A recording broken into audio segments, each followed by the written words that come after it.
ಒಂದಾನೊಂದು ಕಾಲದಲ್ಲಿ ಕಾಡಿನಲ್ಲಿ ಒಂದು ಗಿಳಿ ವಾಸವಾಗಿತ್ತು.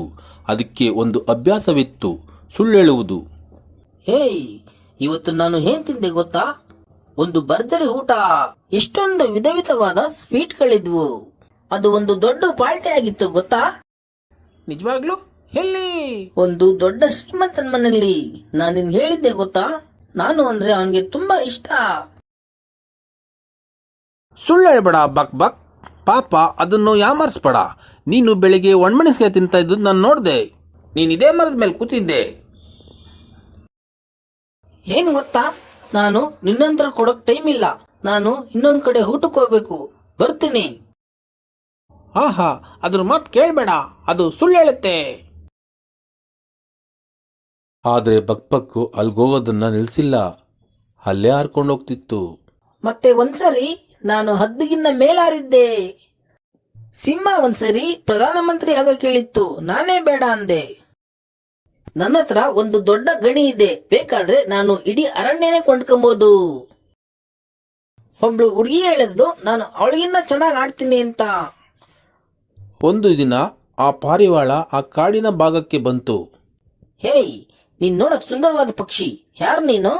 ಧನ್ಯವಾದ, ನಾನು ಪಾರಿವಾಳ ಏನನ್ನು ಹುಡುಕುತ್ತಿದ್ದೇನೆ. ಹೋ ಕಾಗೆ, ಗರುಡ, ಬಕ್ ಬಕ್ ಎಲ್ಲ ಬನ್ನಿ ಇಲ್ಲಿ. ನೋಡಿ, ಎಂತ ಸುಂದರವಾದ ಅತಿಥಿ ಬಂದಿದ್ದಾರೆ. ಎಂತ ಸುಂದರವಾದ ಪಕ್ಷಿ ಇದು. ಎಷ್ಟು ಬೆಳ್ಳಗಿದೆ ಇದು. ಯಾರಿದು? ಓ, ನೀನೇನಾ ಬಕ್ ಬಕ್? ಹೌದು, ನಾನೇ. ಹಾಗಾದ್ರೆ ನೀನು ನನ್ನ ಬಗ್ಗೆ ಕೇಳಿದ್ಯಾ? ಹೌದು, ಖಂಡಿತ. ಹೋ, ಕೇಳಿದ್ರಾ? ನಾನೆಲ್ರಿಗೂ ಗೊತ್ತು. ಫಾರಿನರ್ಸ್ ನನ್ನ ಕಂಡಿಡಿತಾರೆ. ಪಾರಿವಾಳ, ನಿನಗ್ ಗೊತ್ತಾ, ನಾನು ಎಲ್ಲಾ ದೇಶನೂ ಸುತ್ತಿದ್ದೀನಿ. ಹೌದು, ಆದ್ರೆ ನಾನು ಸೌಂದರ್ಯ ಸ್ಪರ್ಧೆಯಲ್ಲೂ ಗೆದ್ದಿದ್ದೀನಿ. ತುಂಬಾ ಒಳ್ಳೇದು. ಆದ್ರೆ ನಾನೀಗ ಇಡೀ ಕಾಡಲ್ಲೇ ನಾನು ಅತ್ಯಂತ ಶ್ರೀಮಂತವಾದ ಪಕ್ಷಿ ಗೊತ್ತಾ? ಆದ್ರೆ ನೀನು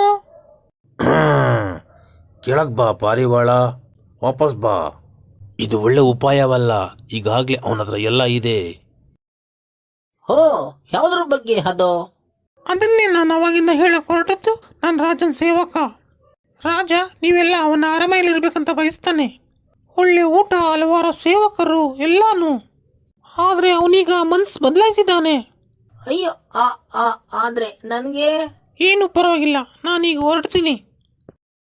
ಹಾ ಹಾ, ಹೀಗೆ ಆಗೋದು ನೀನು ತುಂಬಾ ಸುಳ್ಳು ಹೇಳಿದ್ರೆ. ಹಾ ಹಾ ಹಾ.